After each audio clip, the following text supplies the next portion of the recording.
सभी मित्रों को नमस्कार। मैं काफ़ी दिन बाद वीडियो डाल रहा हूँ और इंतज़ार करता हूँ कि कोई नया प्रश्न आए। मैंने करीब 40-45 ध्यान की विधियाँ बता दी हैं। अब ये सोच रहा हूँ कि आप लोग अभ्यास करेंगे, अभ्यास करके अगर कोई क्वारीज होगी तो पूछेंगे और उनके मैं आपको उत्तर दूँगा। प्यारे मित्रों, अभी एक बड़ा कीमती प्रश्न लोगों ने पूछा है कि लोग ज़रूरी काम के लिए ही घर से बाहर निकल रहे हैं। आईटी डिपार्टमेंट वालों को बहुत ज़्यादा मेहनत करनी पड़ रही है। वो कंप्यूटर के पास, मोबाइल के पास, लैपटॉप के पास उनका इस्तेमाल ज़्यादा हो रहा है। मोबाइल की स्क्रीन से आइस के ऊपर असर पड़ रहा है, आंखें थक जा रही हैं। बच्चों की ऑनलाइन क्लासेस बहुत चल रही हैं। तो एक बच्चे की माँ ने मेरे से प्रश्न पूछा कि हम क्या ऑनलाइन क्लासेस कराएं या नहीं कराएं। तो कराएं भी तो फिर बच्चों का इतनी देर तक मोबाइल के सामने बैठना सुगम है क्या? क्योंकि मैं अक्सर मना करता हूँ कि आप कार्टून नहीं देखिए, मोबाइल का इस्तेमाल कम करिए। उसका कई कारणों में से एक कारण होता है कि हमारी आँखों में जो भी ऑक्सीजन और ऊर्जा हम नींद से संचित करते हैं वो मोबाइल और लैपटॉप इनके इस्तेमाल की वजह से थोड़ी सी खर्च हो जाती है। कैसे उसको बनाए रखें? मित्रों, बहुत छोटा सा ध्यान है।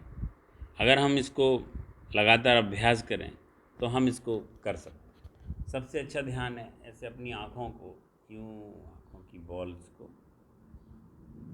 जैसे ही हम हर 20 मिनट में उठेंगे, गहरी सांस ली और इनको पुश करें। इतनी तेज़ नहीं करना कि आँखों की बॉल्स पर असर पड़े, बस ढक लेना है।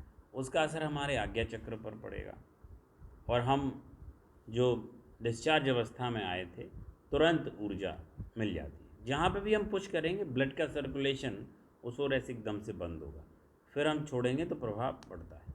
यहाँ पर हमारा आज्ञा चक्र होता है। आज्ञा चक्र के पास ऊर्जा का पर्याप्त भंडार है। दोबारा से हमें चार्ज करने के लिए ये एक स्विच ऑफ और ऑन करने वाला बहुत बड़ा ब्रह्मास्त्र साबित होता है। बच्चों को ये ध्यान करा सकते हैं और ख़ुद भी कर सकते हैं। ज़रूरी नहीं मैं कह रहा हूँ बच्चों को कराएं तो वो सिर्फ ध्यान बच्चों के लिए। एक ध्यान है, हम लोग जब छोटे थे तो जो 90s के किड्स होते हैं, हम लोगों के ज़माने में हम लोग सड़क पर चलते हुए मिल जाते तो बोलते थे स्टॉप स्टैचू। अब के बच्चे उसको स्टैचू कहते हैं, हम लोग स्टॉप बोलते थे और रुक जाते थे। रुक के हम देखते थे एकदम से, अगर हम झटके के साथ रुकेंगे और अपने आप को देखेंगे तो हमारा विचार रुक से जाते हैं। ध्यान का सबसे बड़ा आधार है विचारों का रुक जाना। जैसे ही विचार रुकते हैं समूची ब्रह्मांड की ऊर्जा हमारी ओर बहने लगती है और विचार आ रहे होते हैं तो हमारी जो 8 घंटे की निद्रा की बहुमूल्य खजाना होता है, जो सबसे बड़ा खजाना है, वो ये विचार ले जाते हैं। ध्यान सिर्फ ये करता है कि विचारों को रोक देता है। ध्यान की क्रियाएं भी मात्र हमको ये करती।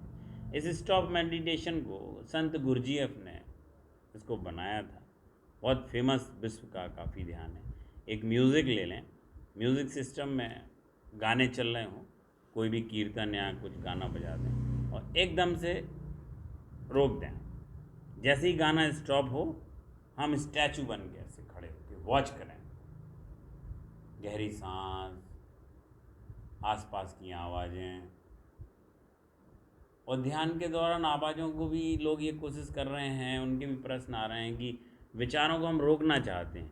आप विचारों को रोकिए नहीं, विचार आने दीजिए, आवाज़ें आएंगी, टकरा के लौट जाएंगी। हम रोक किसी चीज़ को नहीं सकते। हम अलग से हमें ध्यान नहीं करना, हमको तो अपने कार्य को ध्यान में परिवर्तित करने का अभ्यास करना है। और ध्यान का मुख्य उद्देश्य हमारा ये है, हम कैसे कैसे अधिक से अधिक काम कर सकें। ध्यान का मुख्य उद्देश्य यही है कि हम कितने और ऊर्जावान होकर के कार्य कर सकें, प्रसन्नतापूर्वक कार्य कर सकें। क्योंकि विपरीत समय आया है, बहुत तनावपूर्ण समय आया है। आदमी अंदर से परेशान है, निसंदेह उसकी वेदना बढ़ती जा रही है। आर्थिक चीज़ों से भी परेशान है, आदमी अपने कार्य के रुकने से परेशान है, एकदम से तनाव घर कर रहे हैं। जो लोगों में ध्यान की विधियां नहीं उपयोग कर रहे हैं वो लोग तनाव में चले जा रहे हैं। कई लोग कोरोना वायरस की वजह से जान गंवा चुके हैं। कई ऐसे परिचित गण हैं जो रोगग्रस्त हैं और ठीक भी हो रहे हैं, ठीक ज़्यादा लोग हो रहे हैं। जो लोग अपने उत्साह को बनाए रख रहे हैं वो ठीक हो रहे हैं। तो बच्चों को आप जब भी ऑनलाइन क्लासेस कराएं, जूम क्लासेस कराएं, या मोबाइल के सामने ज़्यादा आपको बैठना पड़े, आँखों का उपयोग बहुत ज़्यादा करना पड़े, तो इन 2 विधियों का आप अभ्यास करें। आपके आँखों के, मस्तिष्क के, नर्वस सिस्टम के आसपास अपार ऊर्जा का संचार होगा।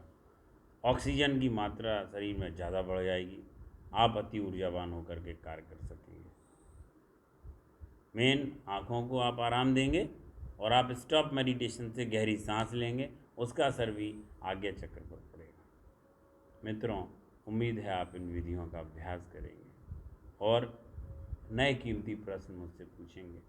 जहाँ जहाँ आपको अड़चनें आ रही हैं, मैं प्रश्नों के उत्तर देके उनमें ध्यान की विधियाँ मैं आपको बताऊँगा और कैसे आप अपने जीवन को और सार्थक बना सकें।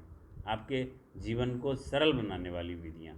व्यर्थ की कहानियाँ मुझे लगता है यूट्यूब चैनलों पर बहुत सारी हैं, वो इस समय ज़रूरी नहीं है कि मैं बताऊं। बस इस समय एक चीज़ ज़रूर कर लें, सोमवार सोमवार भगवान शंकर का अभिषेक करें, उसका बहुत लाभ होगा।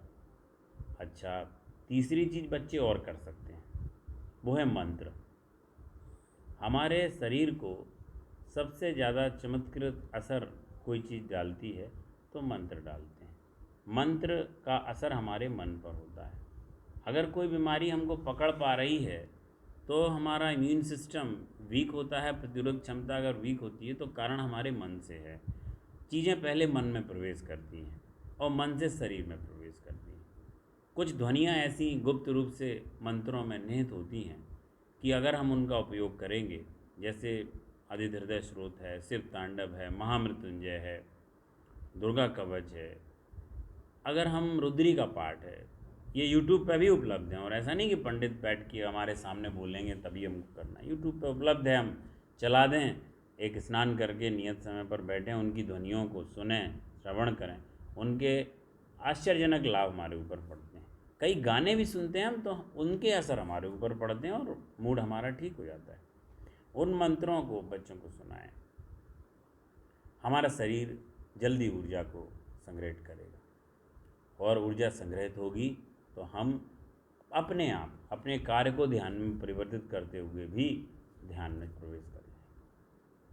ये उपयोग आप करें, कोशिश करें। हाँ, उनके ट्रांसलेशन नहीं पता हो तो कोई दिक्कत नहीं, अगर मंत्रों के हमको अनुवाद भी नहीं आते हैं तो कोई फ़र्क नहीं, वो ध्वनियाँ हमको बदलेंगी, हमारे मन को विसर्जित करेंगी और हमको तुरंत ऊर्जावान बनाएंगी। आप करिए मित्रों, और इनके अभ्यास करके प्रश्न पूछिए। अच्छा लगे तो बताइएगा, कमेंट करिए और चैनल को सब्सक्राइब करिए।